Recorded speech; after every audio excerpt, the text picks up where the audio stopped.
This is a video for how to go about creating a fully dimensioned drawing for number 12 out of your 20 ISOs project in Fusion 360. Design, we'll go to drawing. From design, we'll stick with our title block. We will say OK. Now when we come in and we see this view, we're going to notice it's going to look pretty small on the sheet, and we're going to go ahead and go to 1/3. Notice that it's at 1 to 8 right now. Let's go to 1 to 3, and that's going to look kind of large on your sheet, but remember that's one of the reasons why when we created the title block, we want everything kind of down towards the bottom to give ourselves plenty of room to work with. So I'm going to go ahead and place that view, and I'm going to say OK. We're going to go up to projected view. We're going to click on the front view. We're going to place the top, the side, and the ISO. We're going to right click and say OK. Now we're going to double click on our ISO, and we will go in and create and make it shaded, and we'll say close. Before we start, we need to place some center marks and some center lines. We're going to go up to center mark, and notice that if I click on the outside edge again, it's just going to give me that little plus, but if I click on the circle, I'm going to get that full center mark with lines. And it's good to just do that if you have a circle that is concentric inside and outside arc. You don't have to click this arc every time and click both. All you have to do is just click on that circle, and you're going to get full line distance. Notice how when I clicked on this arc out here, it didn't come all the way out. It's only going to do that just for the diameter of the hole. There's a setting where these lines will go just beyond the diameter of that hole or that cylinder. So for our next thing we need to do is we need to put in center lines. We'll click on center lines, and we want to put in center lines wherever there is any type of hole going through the object. So I'm going to go through and place my center lines in my front and my top and my side view.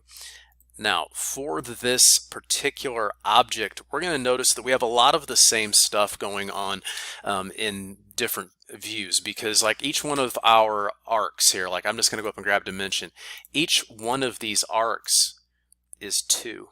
I'm going to get this out of the way up here. Each one of these is a radius of 2. I mean, do I really need to put that in 3 times? No, I don't. So what I'm going to do is just right click and say delete, and I'm going to delete these 2 out and say OK. I'm going to fit this to my screen, and let's go ahead and save while we're at it. In previous videos I haven't been saving early enough, so I'm going to go ahead and just say save, and again we'll notice that it updates in your project browser. So we have 3 arcs that are the same. We're just going to double click on our arc and hit space and go times 3 and hit enter. And the other thing that we'll notice after we do that is that each one of our holes is a diameter of 2 also. If I can just leave my mouse on top of each of these, they're just all a diameter of 2. So I can choose whichever view I want to place that, and I'll keep it consistent and keep them up here in the top view. And I'm just going to click and place that, say OK. Double click on that diameter, and I'm going to hit space, go times 3 again, and hit enter. And that keeps us from doing a lot of redundancy. There's no need in saying that one and that one and that one when they're all the same. I mean, theoretically speaking, if we had 10 holes, there's no need to dimension all 10 holes if they're all the same diameter. So in this next case, we're going to put in our location dimensions of these holes right here. So in our top view, we're going to go ahead and say, from the center point of this hole to the center point of the opposite hole, we'll drag straight down, and that'll be a distance of 6. We can tell what the full width of the object is by taking the radius plus 8, excuse me, that's 8. When I was zoomed out, I thought it was like a 6. We have 2 plus 8 plus 2 would be 12. That would be the full width of the object. There's no need for us to come in and say from this point over to this point is going to be 12. There's no need to do that because we can infer that by reading the drawing. The only other width dimension that we really need is to know the distance from here to here in these two, and we can grab a hold of dimension and click on that line, and we'll see that that is a distance of 4. Because if I went in and created this drawing here, I would need to know how wide to do a symmetrical extrusion. So we have our full depth dimension already in the sense that we have the radius of 2. So the full depth from front to back is going to be 4. Our full width is going to be 12. We just really have 2 height dimensions to do, and that is the height.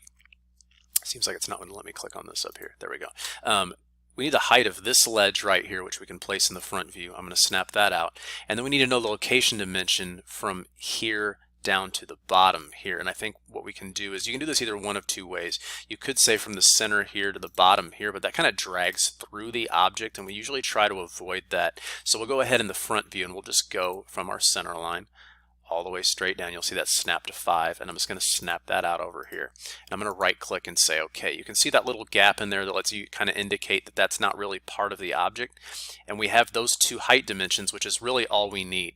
We'll note that this is a symmetrical object, and theoretically speaking, we could grab a hold of center line and go from side to side and put a line down through the middle to show symmetry.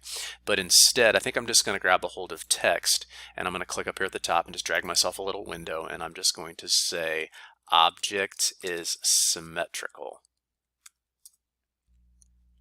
and say close. And I'll just leave that on the object. So that gives kind of a little note to whoever is designing the object that they don't have to wonder if there's anything asymmetrical about the object at all. So if you look at the drawing we just did, we really only placed 1, 2, 3, 4, 5, 6 total dimensions, and we fully dimensioned the object. Since it's symmetrical, there's no need to go in and put too much ink on an object when we're dimensioning it when we don't have to. So the main point of dimensioning is communication without confusion, and I think we've established that with this particular drawing.